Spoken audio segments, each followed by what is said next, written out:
most of the pictures before we get out of here. And then of course we will have other pictures for Right. you to Right. put in. Okay. Okay. Well, Art, one thing I was hoping you could do is, just start back a little bit at the beginning. I understand you grew up Okay. in Philadelphia, and I was just wondering if you could tell me a little bit about your parents, how they met, and how they came to Philadelphia. In other words, let's maybe just start a little bit with your parents, and if you know a little bit about their background. Yes, my parents met at the German club in Philadelphia because my father came across from Germany. My mother and her family for, 100 years or more were born in the United States. And for the first 4 years of my life, I spoke nothing but German. But then World War I came on, and it was verboten to speak German. Fact is, you would be suspect right away that you were a sympathizer for the Germans. So all of a sudden, I stopped from speaking a word of German to all English. And I got along all right, as a young kid does. And my parents were having their time with being members of the German club and answering questions of different people who would come and knock on the door and ask questions. So it went off all right, in fact. Do you know why your dad immigrated from Germany when he did? He wanted to come to the United States and see what they had over here that everybody was so enthused about. So he came over here and got a job, and I wouldn't say he did very well, but he was very happy when he came here. And then he joined the German club, which was natural for him because he spoke German, and all German, nothing else. So then, being a member of the German club, and the war was coming on, and they were shifting to English also to keep away from suspect. So it worked out very well. Now, you were awfully young at that time. Did you have any conscious sense of any problems being German? No, I remember all of a sudden when I can remember 4 years old, and I had to stop speaking German, my native language, or what I thought was my native language. And it wasn't long for me to get into English. What kind of work did your dad do? Well, he never had a fancy job. He worked in tobacco. He had a stands at different places in Philadelphia. His most important stand was in the Manufacturers Club at Broad and Walnut, and he had stands on the first floor and one of the upper floors, and he'd have people watching over their stands, and he sort of supervised what they did. How would you describe your parents' personalities, both your mom and your dad? My dad was quiet as they come. He didn't have much to say, and it would take quite a time to make him talk about anything, because he was a very private man. My mother was just the opposite. She was outgoing, she sang, she was a belle of the ball. Well, I had very interesting parents, and I had one brother. He was about 3 years younger than I, and of course, he didn't have any trouble with the language because he was brought up in all English. And it wasn't long before I didn't even remember my German anymore. It just naturally flowed away, and I spoke very easily with the English language. What do you remember about the neighborhood you grew up in? Well, we lived behind Temple University Hospital, which in those years was called the Samaritan Hospital, was a private institution. But then Temple bought it out, and it became part of Temple University Hospital. And right now it's one of the leading hospitals in the East, especially for heart problems. Just the actual street you grew up on, was it like a row houses, or what did it basically look like? We were on Russell Street. It was all row houses. They were all mostly elderly people, white people. There were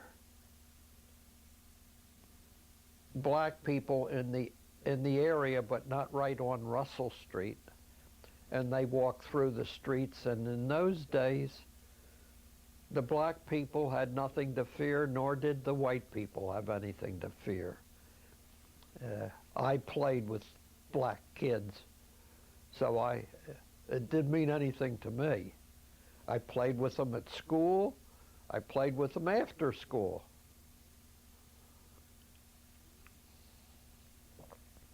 But we lived right at the back of Temple University Hospital, and right at the end of our street was where the critical patients were being rushed in, or the police were taking people in, and many times these people the police were bringing in got loose, and they would run up our street with the police after them. They always caught them. And that was an interesting thing. Now, right at the back of Temple University Hospital was Park Avenue. And on Park Avenue was where, at one end of the university hospital, there was a lot. And the U.S. Army had stored used equipment there, like trucks and tanks and so on, which was our play yard. And oh boy, did that disturb Mom when I'd come home with grease on me. But I'd be up driving the trucks and whatever. Oh, it was a nice place to grow up. Let me ask you, you described, your dad is very quiet, your mom is very outgoing. Yeah. Did you feel as a kid you were more like one of them or the other one? Not really. No, I never had any feelings one way or the other. How would you describe yourself when you were, like, say, 8 or 10 or years old? Well, I was then getting into music. I was taking piano lessons, and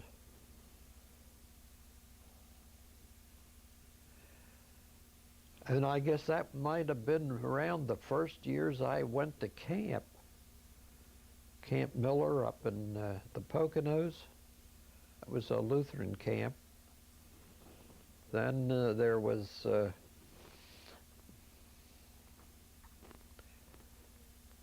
my piano lessons. Mrs. Marks, my piano teacher, really concentrated and got me to playing pretty well, so that I was able finally to play in concerts, and mostly concerts of the personnel that she arranged, people that she taught. She was quite capable. Art, how did you get started with music? When my mother started to teach me, asked Mrs. Marks to come in and teach me to play the piano. Now, did your mom have a love of music herself? Oh, she loved music, much as I did. I think it just was transferred to me.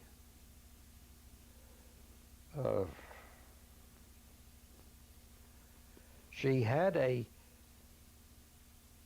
not a small grand, but an in-between grand piano in the living room, which was a wonderful place to crawl under and set your soldiers up and all, which I often did. And there is one little boy who I was raised with. His name is Jack Du Bois, and he is here today at the my celebration, my 90th year. And he and his wife are here, and I'm so happy that they're able to be here. And Jack and I were very close. We played together. And do you have any specific memories of things you two did together? yes, play with soldiers. Those little leaden soldiers. And eventually I got to making him, and so did he. And we'd have soldiers of different, mostly the German army and the U.S. Army, and they would fight one another, which was entertained us. How old were you two when you played together, first started playing together? Oh, I would say 3 years, 2 or 3 years old. Yeah, I played with him when I couldn't speak English. Didn't bother him any, because kids, can get along very easily together no matter what age they are if they're starting out in life. Art, you mentioned the tanks and the or sort of the army equipment. Yeah. Were there any times you ever got like in any real mischief, or you mentioned your mom being upset about the grease and stuff? Well, I guess so. She would become very upset when I was climbing on those vehicles and getting grease on my body or my clothes. And there was a highlight, though, of my life was those tanks and trucks down at the bottom of the street. Who else had that to play with? I did. And Jack and I. And then there was a series of garages that they had built behind us. There was an open lot, so they built garages, single garages, where people rented a place to put their cars. And when we finally got a car, that was one of the places where we parked our car. We drove in and around. Well, what we used to do is they let ladders lay around, and we'd climb up on the roofs of the garages and run around up there. And one time I went up the ladder and Jack was behind me, and then my brother. Jack got up on the roof, my brother was coming next, and I disturbed some bricks, and they hit him on the head, and he wound up in the hospital. They took him to the hospital for treatment. So that sort of restricted our climbing up on the roofs. If I could ask just the detail, how old were you when that happened? I would say 6 or 7. Yeah, I was very young. One last question about your parents. When you got into trouble doing something like that, how did they handle it? Did they punish you, give you a good talking to? How did they handle situations like that? Well, my mother did all the punishing. She did all the raising of the 2 boys. So it was done in a very lovingly manner, and I had no trouble, neither did my brother. We got along very well with my mother. My father once in a while would show his German, and he'd try to catch us once in a while when we were outside, but he wasn't a very good runner, and we scooted around. I remember one time I scooted in the house. He was after me, and he was behind me, and I went for the cellar steps and went down the cellar steps and didn't make them, and I rolled down, and I injured myself that time and had to go to the hospital for treatment of the head. So he was nicer to me after that. And he, as I said, he wasn't a very good runner. He couldn't run fast. Art, I want to come back. When you started the piano, was that the first instrument you played? Yes, Um, around 8 years old. Now, I know a lot of kids really dread their first music lessons. I don't get that sense with you. What was your first reaction when you were playing the piano? Oh, I enjoyed it. Yeah, that was something I wanted to do. So I continued for many years, I think, until, well, I would say maybe 8 years lessons. And I became pretty adept at piano. Well, I want to ask about the orchestra you started, but is there anything else I should ask you, like from about the time you were 8 to 16, anything of significance that happened during those years? Well, they were the years when I started going to camp, you know. Yeah, tell me about that. I guess I started going to camp before I was 10 years old, easy. I went to Camp Miller, and that was up in the Poconos. Eventually, my brother came to the same camp. We were up there together. And finally, when my children grew up, the boys both went to Camp Miller. Both of my boys.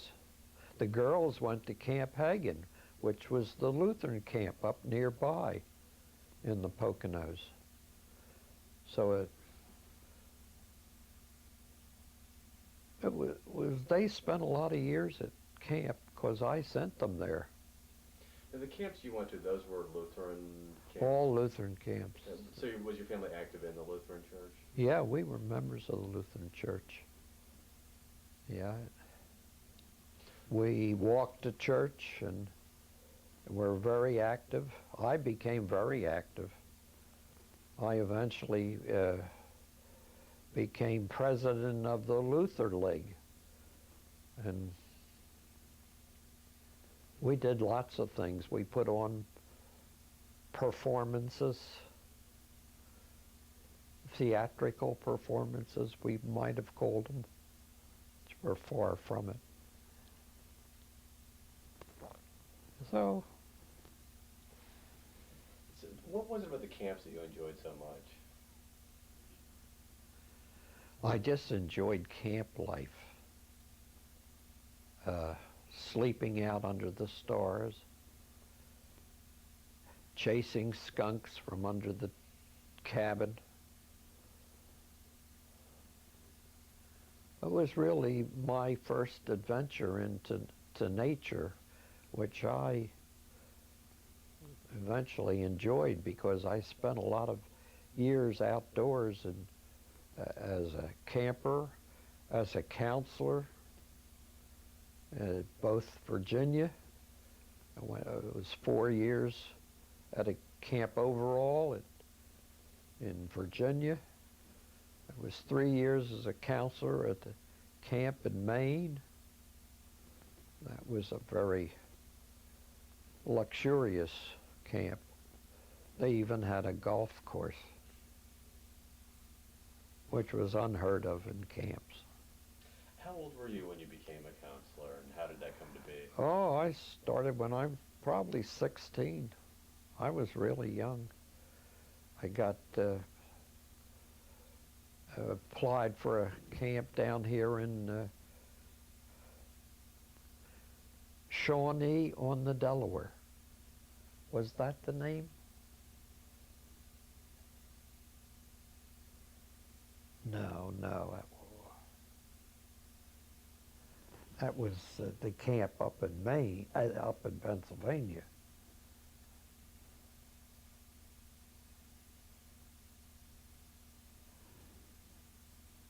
I can't quite remember the name of the town where the camp was in Virginia, but we were only about 10 miles from Luray, so we were right on the river. And so I had experiences there too. I was a counselor there at that camp for 4 years, and that meant all summer. And that's the way I loved my summers, is to have it off and to do what I wanted all summer. And I sure got my wish when I became a counselor. And that's where I probably started with my first serious accident. I was a great swimmer because I went to instructions in Philadelphia at the German club as a swimmer and a athlete.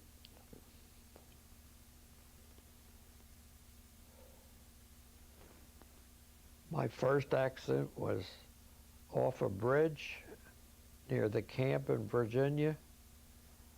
I took a high dive from a bridge, which I'd done before, but I didn't succeed in the dive because I didn't have my hands fixed so I would come up real fast. And I cracked my neck, and they took me to a hospital in Winchester. It was just a bad bruise, is the way they interpreted it. So in a short time I was back to, but that came back on me later in life. I had to have spinal surgery when I became older. The other incident that I was going to say happened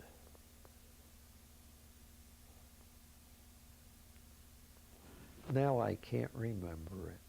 This is terrible. No, it is not. I'm going to shift gears, coming back to the music some. I think it's unusual and neat to start an orchestra at age 16. What led up to that? I did, right in my own living room at home. I was playing the piano for the Northeast High School Orchestra. And I just asked a couple fellows to come over and let's play together. Let's see what we can do. So we got together, about 3 or 4 of us, and that's the way it started. And gradually it got to be better and better. And the neighbors loved it when I had rehearsal at my house, because they would open the windows and listen to us practice. So, oh, we had a good time. My parents were very easy to get along with and very loving. Well, at the beginning, I played the piano, and we had a saxophone, a trumpet, and drums. I guess that was it.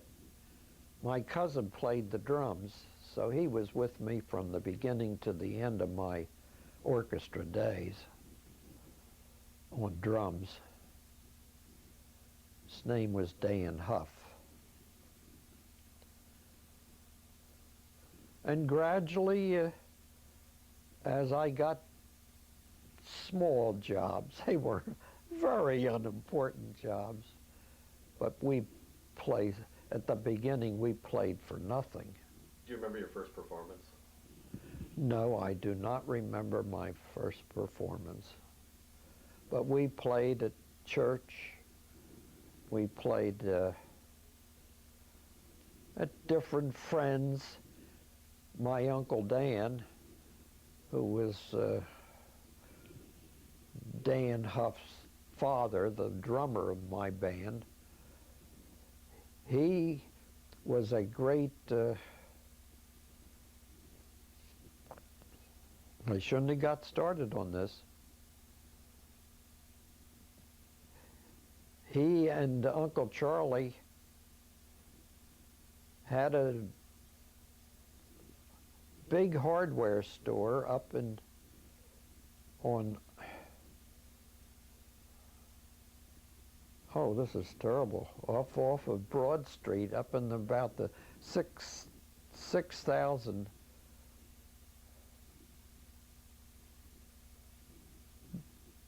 block, and in their hardware store, they had built a place for what is that? Oh, I can't remember the name of these. And it was a hall, and it was where the Red Men met and did all their stuff during the week, and Uncle Charlie and Uncle Dan let us get in with my group, and that's where I was able then to expand my orchestra and get new members in, trumpets, trombones, and different instrumentation, another saxophone or so, and